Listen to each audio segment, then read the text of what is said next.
Senior Agile consultant at a company called SolutionsIQ. We just abbreviate that as SIQ. We are an international Agile services provider, providing services to the team level all the way up to the C-level executive level internationally here in the United States, Europe, India, Asia Pacific are some of the places that we're at.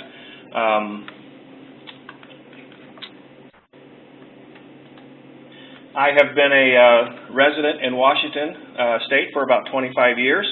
I've got 30 years in the information technology industry. 7 years of that has been in state and local government. I've spent a little bit of time here in Olympia. I may know some of you out there on the phone.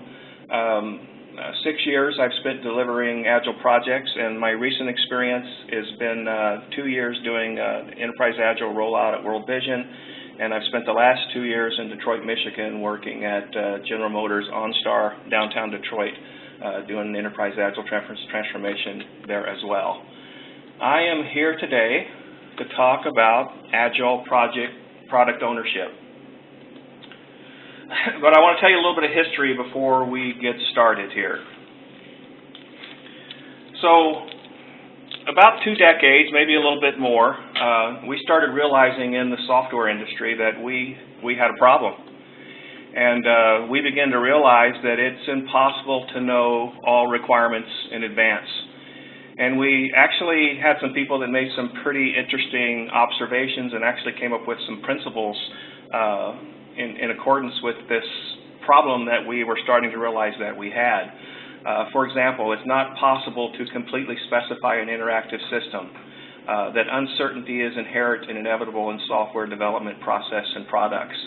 And as little as about almost 10 years ago, Humphrey's requirement uncertainty principle says for new software systems, the requirement will not be completely known until after the users have used it. So we started realizing that we had a dirty little secret here, and that is that no matter how much thinking we did, and no matter how hard we thought and how long we thought, we could uncover some requirements, but every single project had requirements that were emergent. And we actually discovered that you really don't know all of your requirements until your system is out in the user's hands. So those are only the requirements that the users can identify as when they actually get a hold of it. So as we started to realize this in the industry, and we began to acknowledge that the requirements were emergent, and all of this implies, we realized that we had some issues that we needed to overcome, specifically in our waterfall methodologies that we were releasing software through. This is where we get a lot of change requests at the end of the project. We think we have to know all of our requirements up front, when we could have actually delivered a lot of value early on in the project instead of 6 months to 9 months to 12 months to even longer down the road. We realize that projects that are run in waterfall and run more than 9 months typically don't fare well, or they don't deliver at all. And so we realized that we needed to begin to talk more and write less. And so when it came to requirements, we realized that having conversations between the business and the development group was actually better than writing a bunch of functional requirements and specifications on paper that we had to go and talk about anyway. So why don't we just talk about them to begin with? And in doing this, we begin to realize that if we show our software early and we show incremental progress on that software and we get a short feedback loop, that feedback loop is going to help us understand if the requirements that we're working on are actually the requirements that we want to move forward with. And we also started to take these requirements, and instead of having them in a bunch of functional specifications and putting that into a work breakdown structure, we found out that if we put these into a product backlog instead, and that we continually prioritize and refine this product backlog over time and take that product backlog and give incremental development, that we could actually deliver on the 20% of the features that were actually the high priority features and that are most important to use. And that's why we want to prioritize that backlog on a continual basis. As the business changes their mind, as the customers tell us that our requirements are not correct and we need to do something different, we can change that. I like to use the example of Excel spreadsheets. I'm sure everybody on the line has used an Excel spreadsheet at one time or another. Most people that I talk to use 6 to 10 features within Excel, and Excel has hundreds and hundreds and hundreds of features. So what's the high priority value that we're looking for? That's the kind of stuff we want to release early to the market. We came up with a Agile Manifesto and 12 principles, which I'm not going to show you. You've probably seen that a couple times already. But we also came up with these frameworks. Some of the more common ones are over on the left side that we might be talking about, whether that's Scrum or Extreme Programming or Lean or Kanban. Some of the lesser unknown ones are Crystal and FDD and such. And from those frameworks, we discovered that there are 3 roles within those frameworks that we primarily see. And this one is based upon the Scrum framework, where we've got 3 towers of delivery, one being the delivery team, and they're the ones that do all of the heavy lifting, and they're day-to-day trying to go through the increments and provide the code. The other being a Scrum Master, or if you're doing Kanban or Lean, it might be an Agile coach. And this person or persons, they help the team remove impediments, and they also control the framework and make sure that the framework is enforced so that we're adhering to the Agile Manifesto and the Agile values, that we're getting incremental improvement, that we're getting better at our velocity, and that everything that we're trying to do in an Agile environment is going along, and we're making everything visible so that we can get that feedback that we were talking about early on our requirements and adjust if we need to. There's also the product owner. The product owner is a very hard role within Agile. We're going to talk about a lot of the things that they do. But the primary reason that we have a product owner is that, as we've discussed, collectively the developers try to help consume a backlog, and it's the developers that know usually the proper sequence that you want to build or execute your system by. But oftentimes, between what the developers want to do and what the stakeholders and what the customer wants to do tend to be different. And in this case, it's the customer's always right and the customer always wins. And the customer can't prioritize without some information from the development team. However, it's up to the development team to provide that information and let the customer know. And this is the real reason why we've come up with this product owner role. It's that person that is going to be making those decisions and driving this to the marketplace in a business manner, so that your developers aren't necessarily gold-plating the system, but they're getting the thing out to the market, the right thing at the right time, so that we're pleasing our customer and making our customer happy and delivering incremental software often. And this is the product owner's role, is to help do and maintain that. So I want to talk a bit more about that product owner role and start to expand upon it. The product owner in that role is the face of the customer to the team. So it is the product owner that is actually out there talking to the stakeholders, talking to the customers, and making sure that we're working on all of the right requirements at the right time, so that the team is working on the right thing at all of the time. And that product owner comes back and relays that information to the team. They also own the product backlog. So they are responsible for making sure that thing is prioritized. We're going to talk more in depth about that, and making sure that the product backlog is being prioritized and that the team is working on the right thing at the right time, and we're delivering the right thing at the right time to the marketplace. So let's go a little bit deeper into the product owner role here. What are their responsibilities? So the product owner's responsibilities start with a vision and goals. And because the product owner owns the vision and the goals, we at SolutionsIQ often strongly advise that this be a business person or an FTE that belongs to the business. This is the person that's going to take the product. They're going to set the priorities. They're going to be the ones that are going to determine what that minimal viable product is. What are the 20% of the features that we're going to get the most value from in the marketplace? What are the 20% of the features that I could take to market right now and get to market early and actually start delighting my customers? What are the 20% of the features that I could put out there right now that's going to tell me if I'm doing the right thing so that I can avoid risk at the end? The product owner works with the team and the Agile coaches and the stakeholders and the customers to determine what that minimal viable product is. They determine the release dates. So one of the things that we say in Agile is that we want to deliver software incrementally, and we want to deliver it often. But that doesn't necessarily mean that we're actually going to take software to the market at the end of every sprint or at the end of every iteration. What it often means is that I may have a release component or a minimal viable product that says I'm going to release this on a certain date. And I may have some sort of agreement with my stakeholders that I'm going to release something on a certain date. And my team, because of the requirements, may not have that completely ready on the date that I promised, but there may be something I can release. Or I may decide that I need to push it a little bit. Or I may decide that I need a certain number of sprints. So the product owner is the person who actually works with the team very closely, works with that backlog, understands where the team is at with the help of the coach or the scrum master, and determines what those dates are that I'm actually going to release software to the market.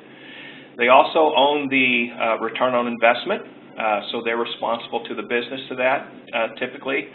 They support the team in that they want to help remove impediments from the team, and they want the team to be very highly functioning, and they want the team to deliver quality, and they want the team to deliver velocity.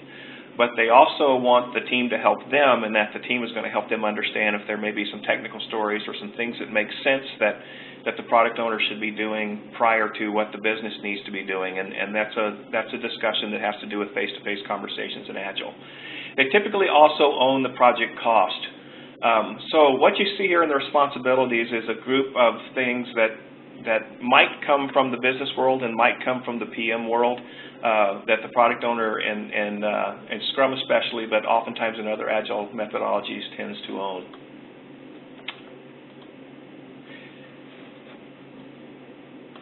Ken Swaber often refers to this role as the single wringable neck.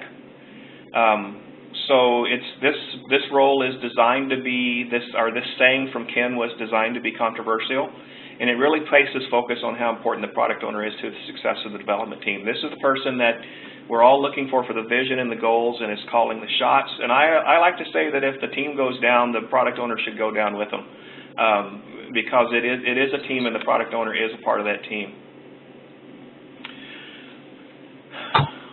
Oftentimes in Agile, because we have a product backlog that may be constantly changing because the priorities of the requirements are starting to be different, instead of having a work breakdown structure that's constantly changing because our priorities and our requirements are often changing, this is especially true at the end of a long waterfall project, what we do in Agile is we define a product roadmap. And basically, the product roadmap is basically normally made up of features that I want to deliver to the marketplace. And I may say that features, if you look at the drawing to the top left there, I see some sprints 1, 2, and 3, and I may have certain features that I'm going to release to the market after those sprints 1, 2, 3, and 4 in blue up there. And I may have another release that I'm going to release in sprints 5 through 9. And it's this roadmap that kind of becomes the work down structure where the product owner says, this is what I'm going to deliver and when I'm attempting to deliver it. And based upon this product roadmap and when we're going to have our releases, the product owner takes and orders the product backlog for that delivery. But that might change at the end of every sprint. The product owner is also part of being involved in the incremental planning that the team does, and therefore they need to maintain enough detail on each backlog item so that they have enough work to give to the team as the team goes into their planning meeting for the next sprint. So I got a picture.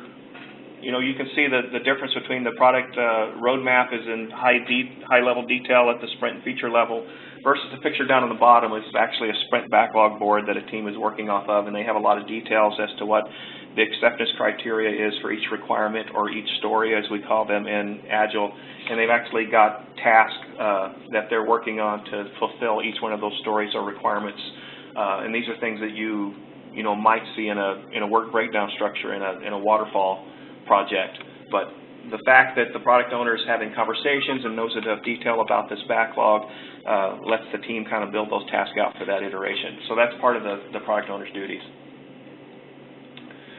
As such, since we're adhering to Agile principle number 6, which is that the best way to communicate is to have face-to-face conversations, the product owner needs to be open to negotiate what's going to occur within each of these iterations, or these sprints, or the roadmap, or the release backlog, and is open to conversations as to, a developer may say, well, we may be able to give you, acceptance criteria A, B, and C on this feature, but because we have this dependency or an impediment, we may not be able to give you, requirement D that also goes with this feature. So can we discuss what we might do because of that? So the product owner is open to that discussion, and that's negotiation. This is a product owner in this picture having a discussion with the team on such a thing up on their sprint backlog board. But at the same time, the product owner is also very business-oriented, and they need to recognize when enough is enough from a technical standpoint, and I need to get this thing out to the business. And what we're really here to do is to provide business value to a customer and or our stakeholders. We've seen product owners can be a product manager, they can be a marketing manager, they can be a project manager, they can be a real customer. I've seen BAs become product owners. But whomever it is that you make a product owner, they need to be empowered to make decisions for delivering that product. The product owner is also responsible to take those new requirements that are coming from stakeholders and take those new requirements that are coming from customers as we go out there and release those through the funnel and continuously deliver value to the customers and to maintain that flow. This is a really hard job because a lot of times in an increment I can only have a small amount of my backlog coming out of the funnel. So I have to take all of this information that I'm being given by customers and stakeholders and decide in the next increment, whether it's 2 weeks or a month or whatever, that I need to provide the right value coming out of this funnel. And that's typically done in probably one of the most important things that a product owner does, and that is to groom the backlog. So this picture represents a backlog, and all of the little blue stacks and the one red stack over on the left represent requirements or stories that might be in the backlog. If you notice, as you look at this diagram, that the highest priority items are the things that we want to take into the next sprint or the next iteration. They're very well defined. They're small. We've done a lot of work to get them down to where they're consumable within an iteration. And those are the things that we're ready to work on and work on the sprint. You notice that as we go down the stack, that the stories and the requirements may not be as defined and ready, but the product owner is continually working on those stories to get them ready for the next sprint. We like to use a term in Agile that says at the last responsible moment. So as a product owner, I may be working on getting a lot of these stories refined down here below to get it ready to go into the next sprint, and they may be at different sizes. The stories down towards the bottom of the backlog stack may be big epics that I haven't actually started to discuss yet. I may at any time, if I follow the green line and the green story over here, the green requirement, I may at any time decide that I want to reprioritize. So in this case, this story was pulled up and going to get ready to go into the next sprint, and we're starting to have conversations around what that's going to do. So what this picture kind of shows is that I can deal with things on a roadmap level, at a feature or an epic level, but as I get closer and closer to needing to consume that set of requirements, I need help from the team and discussions with the team to help break it out and make it smaller. I may pull something at any time, or it may just sit down on the bottom of the backlog until it just never gets consumed because it never reaches a state of priority. So at the bottom I've got coarser, at the top I've got finer, and this is kind of how I handle emergent requirements. that are coming my way all the time in an IT project as a product owner is through this backlog. One of the rules that we have around the backlog is that anybody can add an item to it, and that if it's not in the backlog, it doesn't exist. So if I'm a stakeholder, or if I'm a developer, or if I'm a project manager or a BA, I can put a story or a requirement into the backlog. But it is the product owner's responsibility to determine when we're going to work on that requirement and when we're going to prioritize it and when we're actually going to deliver it. So the product owner deals in product backlog items, and like we've already said, it's described in just enough detail so that the team can complete it in a sprint. That usually occurs in conversations in the form of user stories. May attach any kind of documentation that is needed to help the team. So you may have wireframes or user interface designs, interface contacts, a business process workflow, or test. So if there's a myth that we don't do any documentation in Agile, that's not true. We do what documentation is necessary. And if these things are needed to help the team to deliver this functionality, we put those out there, and the product owner works with with BAs and PMs and things like that to get those types of documents in front of the team if they're needed. Remember that further in the future they can be larger. I'm trying to get them smaller. And we strive to be lean in our approach, and that is we're trying to get rid of a lot of waste in traditional waterfall project management. And so what a user story does, we talk about the 3 C's. It stands for card, conversation, and confirmation. And what we found out is that one of the ways to be lean about my backlog items is to write a story. That's another whole presentation, which basically says, as some sort of persona, I want to accomplish some sort of feature so that I can get some kind of value, and we write them typically in that format. And that lets me have a conversation with the team as to what it would take to actually make that be delivered.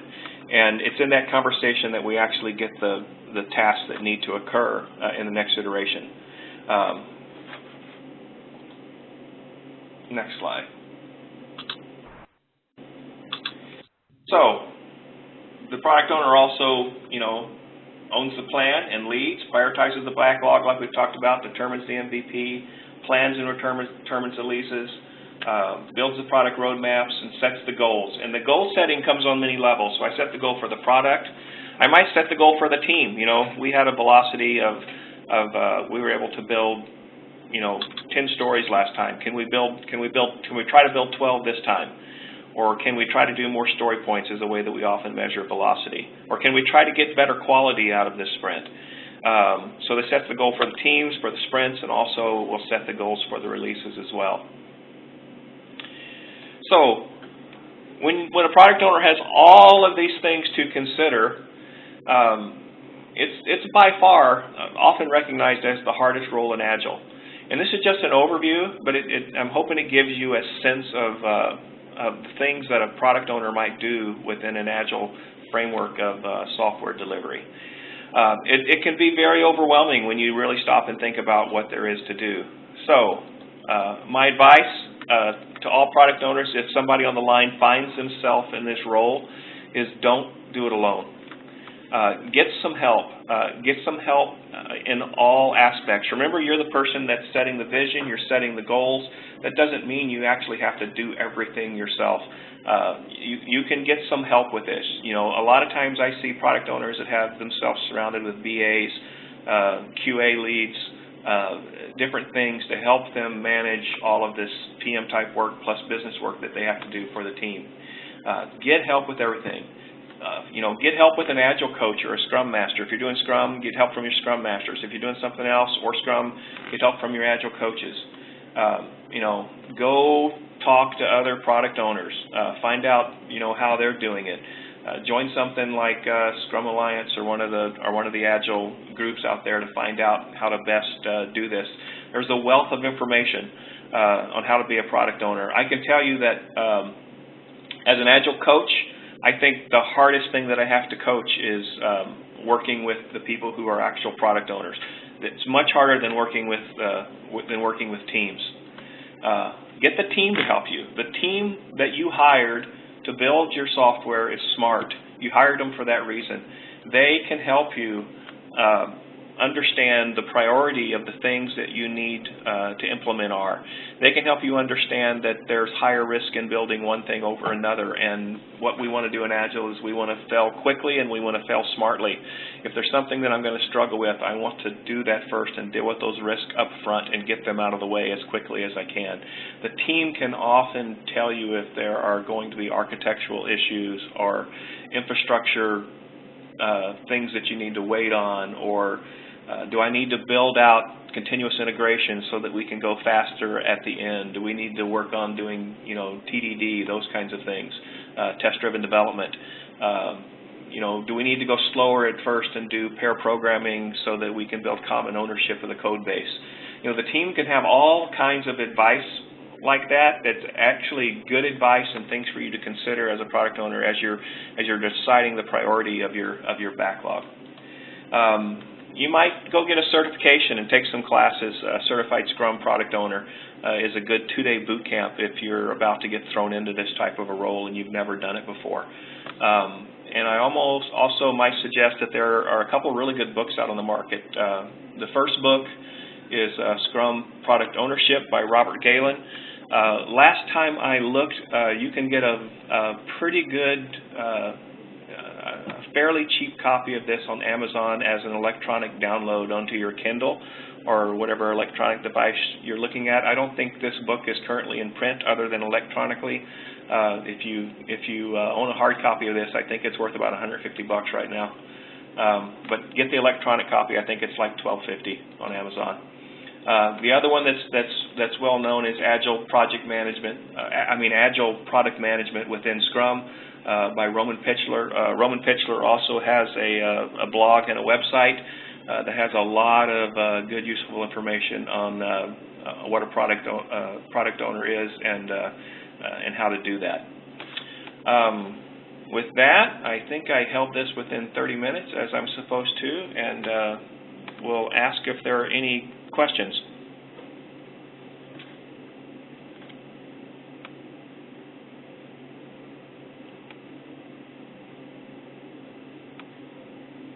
Anyone out there?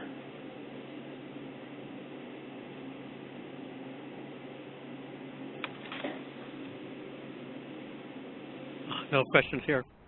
I'm sorry, I had myself muted on WebEx, not on the phone. My apologies. So thanks everyone. That concludes Chris's presentation. Chris, thanks very much. We're going to move on to the Q&A portion. So we'll have 30 minutes via the chat window to myself, and we will pass those on to Chris. So go ahead and let loose with your questions while we're waiting. I actually had a question for you. One of the terms I heard a long time ago about product ownership, it seems like it's become controversial, is the concept of a single ringable neck. But I very much heard that concept kind of evident in your presentation to talk about them being the accountable persons. How do you feel about that term, and how do you feel about the importance of that? I think when Swaber they were first building out the Scrum concept and they came up with that, they were talking individually about teams. And not necessarily as much about scalable Agile.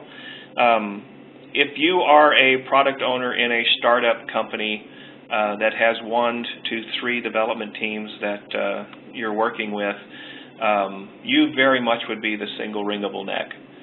If you are a product owner in a large enterprise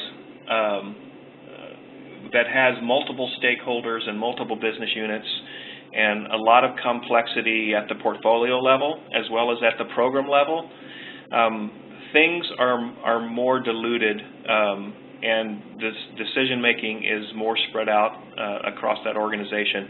And oftentimes you are the face of the customer to the team in that you are working with a committee or steering committee of some type of stakeholders and groups in the background that you're actually kind of insulating the team from, but you're the conduit between the team that's doing development and the business entities in the background and customer entities in the background. In that instance, you know, there are many wringable necks, I guess. Does that answer your question? Yeah, that's wonderful. Thank you very much. All right, so we've got a couple questions.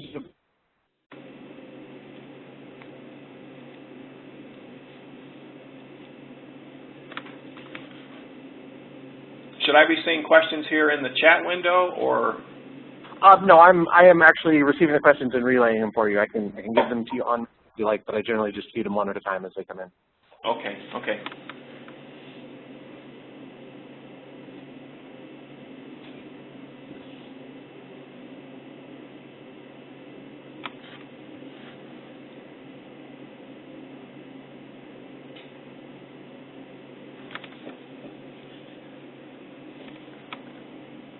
Hi, Chris, can you hear me?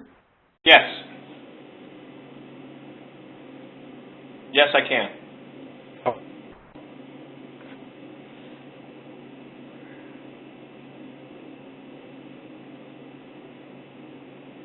All right, just one moment. I think we might be having some cross audio issue here. I'm going to send the questions to you via chat. Oh, okay.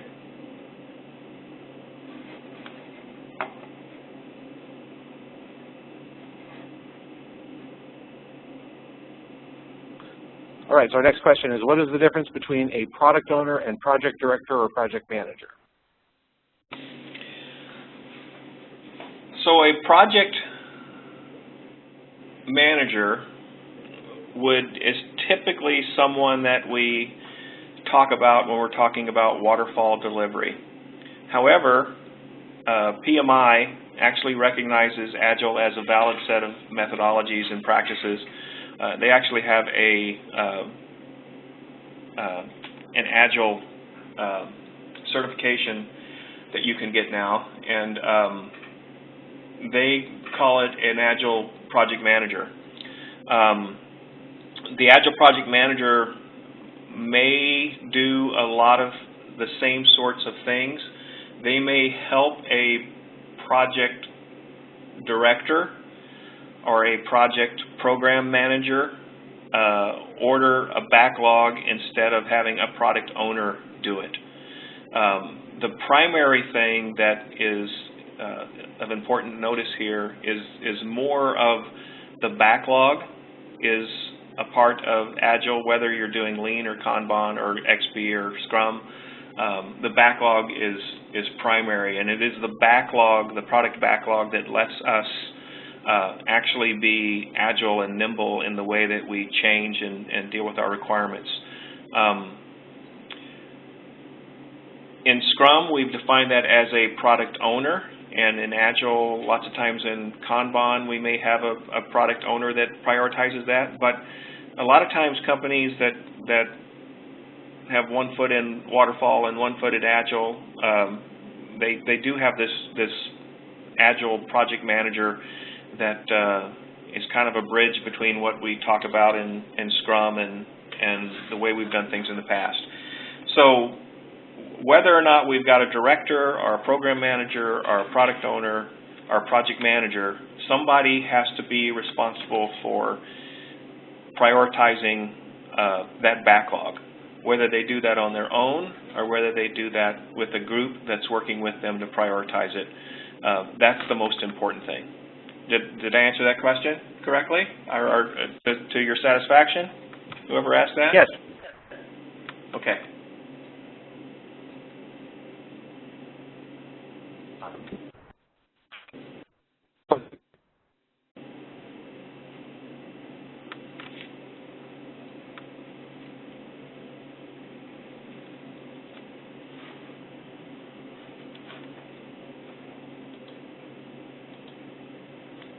I thought I saw a question fly by here. Let me see if I can find a...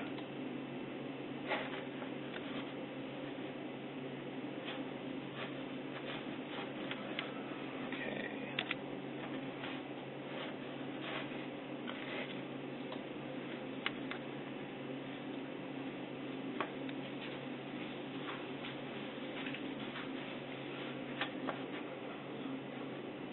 Okay, there it is.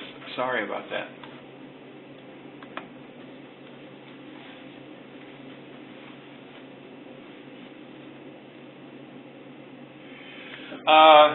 So can you give us some sample user stories? So I will say that if you guys would like for me to come back and do a presentation on user stories, I can talk to Daryl about that after this conversation. User stories and Agile requirements that's a big conversation. A sample, I kind of gave you the typical framework of that. The framework is as some sort of persona. I want to get some kind I want to do some sort of function or feature so that I can get some kind of value. For example, if I'm writing software for an Expedia travel website, I may say as a customer, I want to see all of the hotels available to me within this location so that I can make an informed decision. And that might be a user story that you would go to a group of developers with, and okay, a customer wants to see all of the hotels available within this search area so they can make an informed decision. You might also say a different story was as a customer, part of the informed decision I want to make is based upon price so that I get the best value. So that's another way of wording a little bit more functionality into that story so that they could pick, the customer could pick what it is that they want.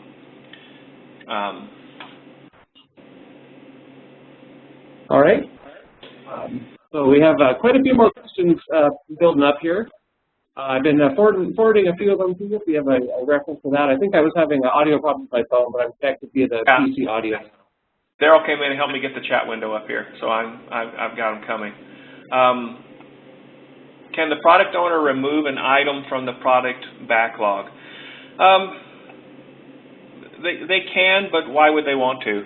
Is kind of the way I would respond to that. The product owner can prioritize what they're going to work on. It may never surface. It may never surface to the top. So, you know, my question is why would you? It may become a valid idea down the road. It may never surface. They could if they wanted to, but again, you know, I probably wouldn't do it. If a project is getting out of hand, when a project gets out of control, what are a few actions a product owner can take to get it back on course? Okay, so the whole purpose of Agile is that I want to have short feedback loops.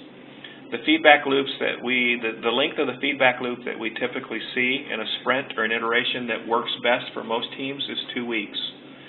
So if I am following the principles of Agile and I am making everything highly visible, if my feedback loop is approximately 2 weeks or no more than a month, I am going to hopefully get great visibility into when the project is starting to head south, and I understand that things are not going well.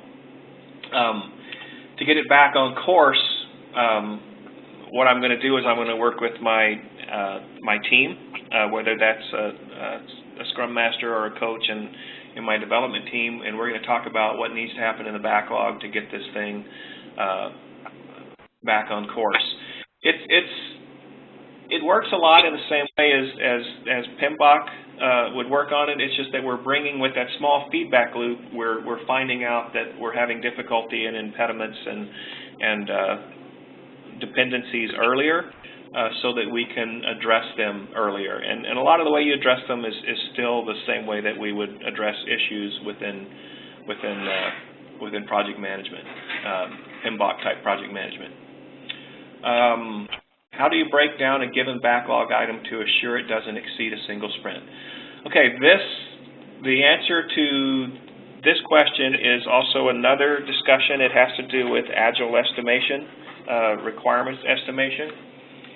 So typically, we estimate requirements in what we call story points.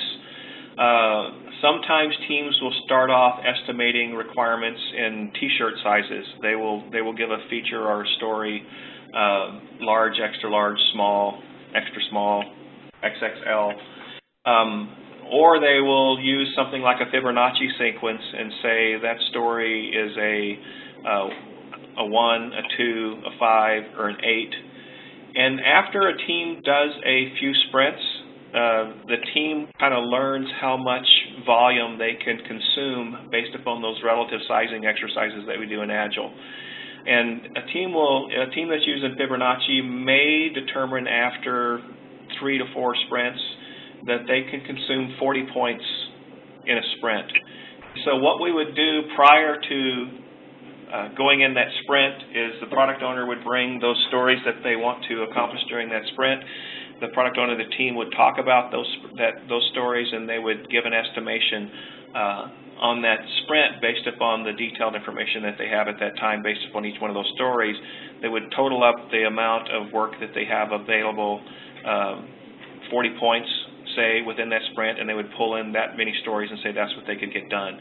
After a team gets good at this for a while, they actually can go through the entire backlog and go through an exercise which we call affinity sizing, and they can give you a pretty good sense on how big the entire backlog is. And from that sense, we can actually build release plans and roadmaps that are fairly accurate, and we can tell you how much of the roadmap we can consume within each sprint. Breaking down a story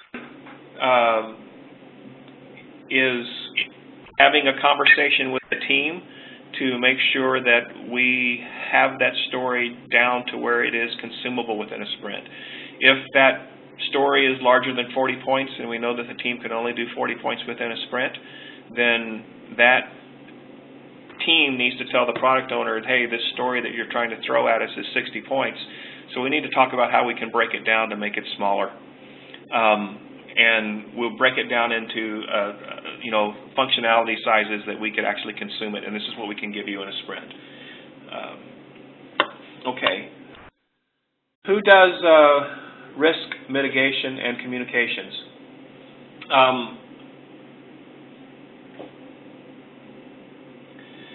In Lean and in Agile, we have these things which we call information radiators. The information radiators are good at communicating where we are against the product backlog and how much of it we delivered. The product owner does a lot of risk mitigation in that early on in the project, we want to tackle the hard features first. So we may want to tackle things like architecture and infrastructure right up front. If there are things that we have identified as going to be difficult in our project, we want to move them up to the front of the stack. We want to do them first. We might want to do some pilots or some what we call tracer bullet type stories inside the sprint. And the product owner, working with the team to understand where the risks are, they mitigate that by moving them up very high in the backlog. Because I think, as I said, Agile is all about failing smartly and failing quickly if we're going to run it up against something that we can't control. And when we find those types of impediments, we're going to make them very visible. So the Scrum Master or the Agile coach is going to make that visible, the team's going to make that visible, and the product owner is going to make that visible to the stakeholders. And we mitigate those risks by trying to deal with them early versus saying, hey, I have this potential risk and it's going to come down along in the project at about this certain point, and I'm not even going to actually deal with it until then. We make those very visible up front. And the product owner does have a big role in doing that, but again, he doesn't do it alone or she doesn't do it alone. How much time does a product owner need to dedicate to the project? Are they engaged daily? Do they work closely with the team daily? So one of the Agile principles is that the business engages with the team on a daily basis. if you're going to be agile, if you're going to be looking at your requirements and making sure that you're delivering the right things at the right time for the right people in the right place to the right market, and on and on and on, the product owner needs to be engaged on a daily basis with the team. It's a full-time job, and they are engaged daily. I like to see a product owner come to the stand-up every day if that's possible. If they can't make it to the stand-up every day, they at least need to be, they must be coming to the planning session, because it just doesn't work if they're not coming to the planning session.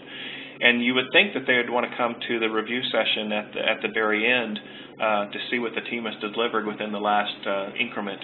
And you would also think that they'd want to come to the retrospective session at the end of a sprint to see how they may help the team improve on quality and velocity and other things as well. So the product owner needs to be dedicated, needs to be full-time to have a successful project.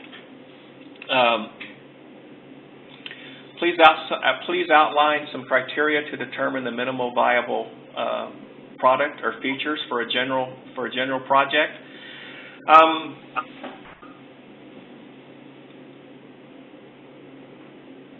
So one of the concepts that we use in Agile is the concept of a tracer bullet. You might have, it's almost the same term as what we call a pilot project. So if I'm looking at a minimal viable product, I'm looking at something that I can put out to the marketplace that will stand on its own. I understand that in Agile, that if I build a skeleton application that can stand on its own, I can begin to hang flesh on that application incrementally and improve it and bring more value to the market. But I can get the market first, or I can get something to the market that I'm working on. So there may be a component of architecture that I need to build. There may be some infrastructure that I need. I have to determine which feature sets would stand alone in the marketplace that I could provide value to. For example, if we go back to the Expedia example, if I'm out there trying to build a travel site, I may determine that if I can find you a flight, that I could go to the marketplace with just the flight information, knowing that I'm going to deal with hotels and automobiles before I do that. I may decide that I may only take that to a certain place within the market.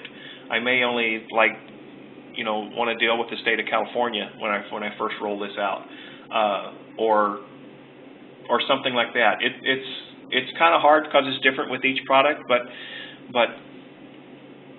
I may decide that if I'm doing a transition of a system, for example, if I'm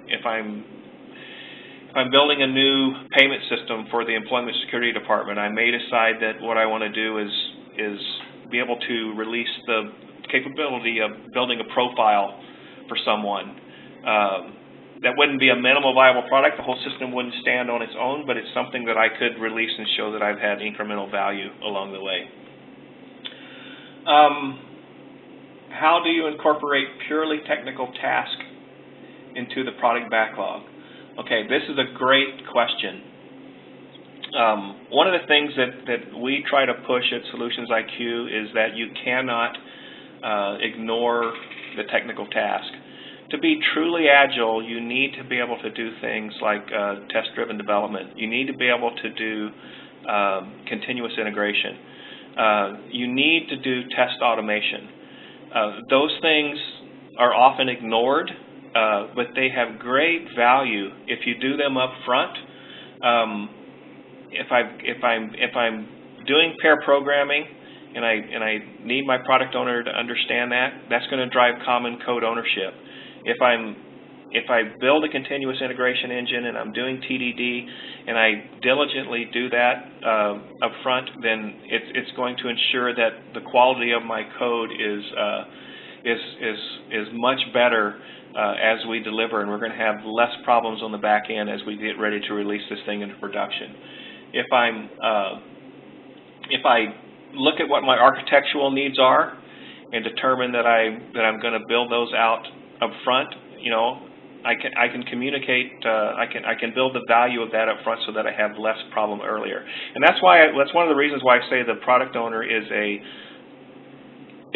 team member, just like the delivery teams, just like the enterprise architect person might be, and why it's so important that we have face-to-face conversation in Agile. I, as a technical person, can put a technical task into the product backlog. I need to be able to communicate and sell that concept as to why it's needed there to the product owner and to the team. And I, as the product owner, need to understand that you, as a technical person,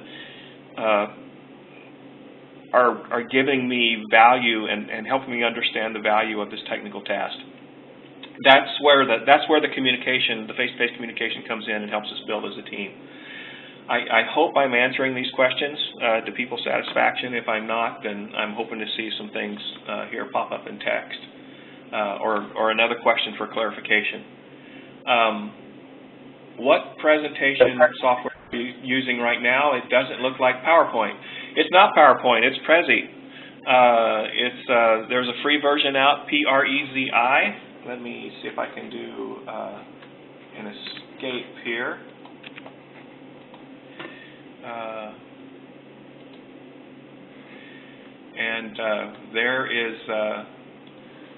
There's the name of it, Prezi, and there's a free version, and there's also a couple of payment plans that you can use in this. It's better than PowerPoint, in my opinion.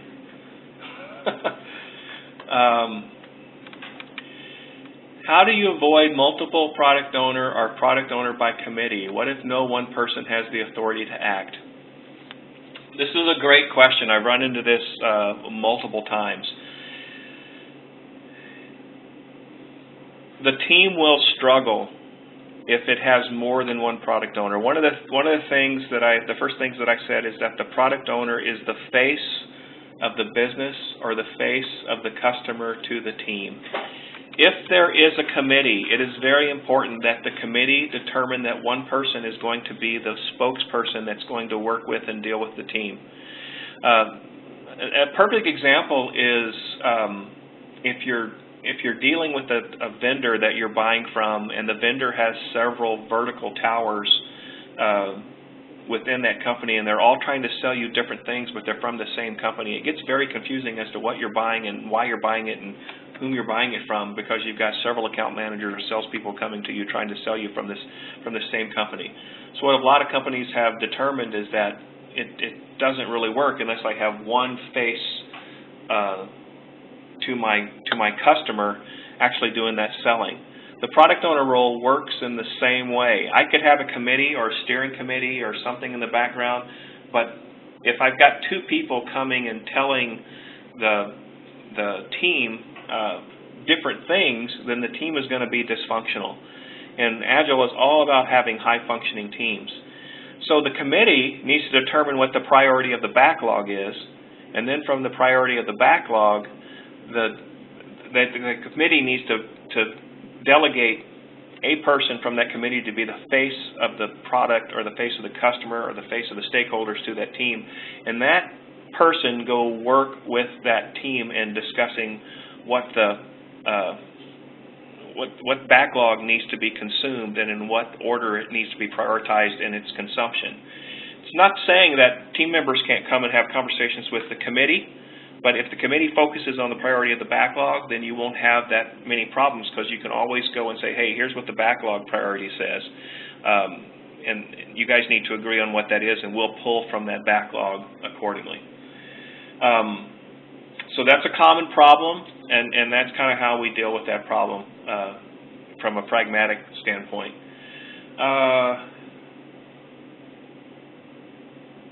Asker of the technical task question. Okay, I'm glad I answered that question.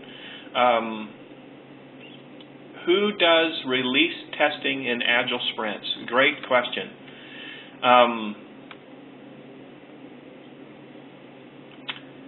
So I'll tell you a story. I think this will answer that question. I was Agile coach for 3 mobile development teams in Detroit. And one day I had a tester who was part of one of the development teams come in, and I thought that this person was drunk. I didn't say anything because the person, you know, I didn't smell alcohol or anything, but the person was pretty loopy in their behavior. So go, you know, fast forward a few weeks down the road, and this person is with me on a training assignment, and we're driving in the car, and we're driving down to Columbus, Ohio. And I asked this person, I say, hey, what was going on with you that day? That, you know, you were really acting kind of strange. And they said, well, I had been up for 3 straight days trying to do regression testing on this release that's going out the door for this mobile app. And I said, really? I said, so the next time that happens, come talk to me and let's talk about how we make this visible to the team. So the next release came up. This person came to me. We talked about how to make it visible, and what they did is we put up all of the regression tests that this person had to run in order to release this thing to the market. And then when we did planning for this sprint, we made all of these regression tests visible that this one person was doing manually. And we asked the team, what are you going to do? Is it right for this tester to have to do that and to consume all of this? And what the team did is they said, no, we need to help the tester. And so through that visibility and through that culture of improvement, what the team did is they jumped in and they actually started helping the tester run regression tests. And guess what? They hated it. They hated it. They were developers. They weren't testers. And it got to the point to where it took an entire sprint to do all of the release testing. And that led to conversations around doing more agile type testing, which was for the developers to write test cases and use test-driven development to build a continuous integration engine and to reduce that testing burden that was happening at the end of every sprint and preventing the release from moving forward. So who does release testing in Agile? In Agile, everybody does testing, is the short answer. But it's an improvement process, and it's a journey to get from what we think of as testing and waterfall into what is much more effective in that we deal with testing up front.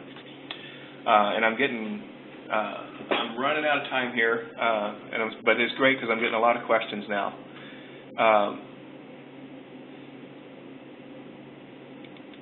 Questions? Let me try one more here, Justin. I got a couple here.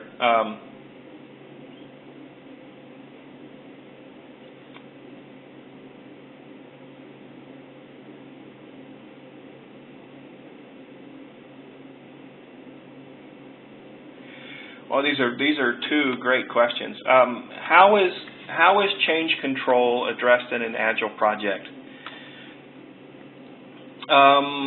Gonna ask if the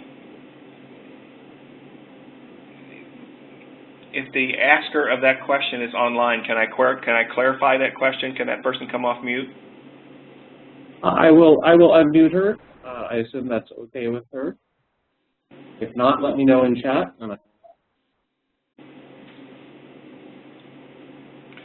And then my question is that change control from a contractual basis, or is that change control from a project basis?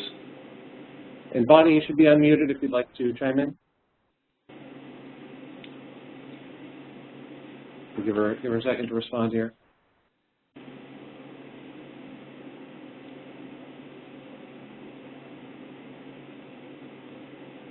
Okay, possibly her audio is not. Okay. I'm going to try to briefly address both then. From a project basis, change control is addressed in that we're going to reprioritize the backlog, or we're going to add it. From a project. I'm sorry, I got the response in chat here. Yeah, from a project basis, change control is addressed in that we're going to reprioritize the backlog because the customers or the stakeholders demanded that what we're doing is not necessarily the right priority, or we didn't do the right thing. from a project basis, in Agile, we tend to do more UI up front and back end later after we validated the UI, versus traditional where we do more back end and then UI at the very end, and then the customer says after 9 months, hey, that's not really what I wanted.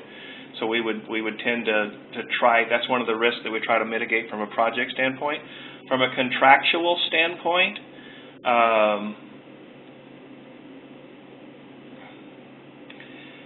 that's something that we're actually trying to work out with a couple of the agencies right now, and it's a realization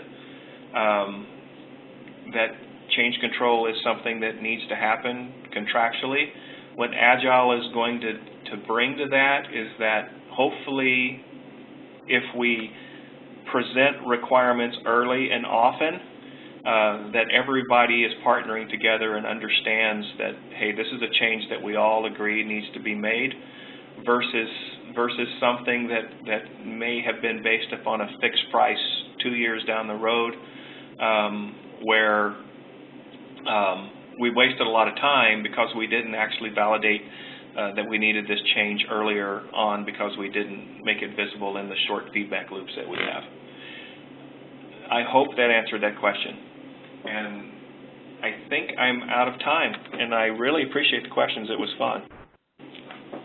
All right, we are in fact out of time. Thanks everyone for the great questions. Thanks to Chris and SolutionsIQ for lending their talents to us today. Next week we will have Jean Marie Isola from the UW, and she will be joining us to talk about Lean and Agile basics and essentials. Once again, thanks everyone. If you'd like more about what's coming up or view previously recorded webinars, you can do that at ocio.wa.gov/agile-fridays. Once again, thanks Chris, and thanks everyone for joining us. Have a great weekend. Thank you.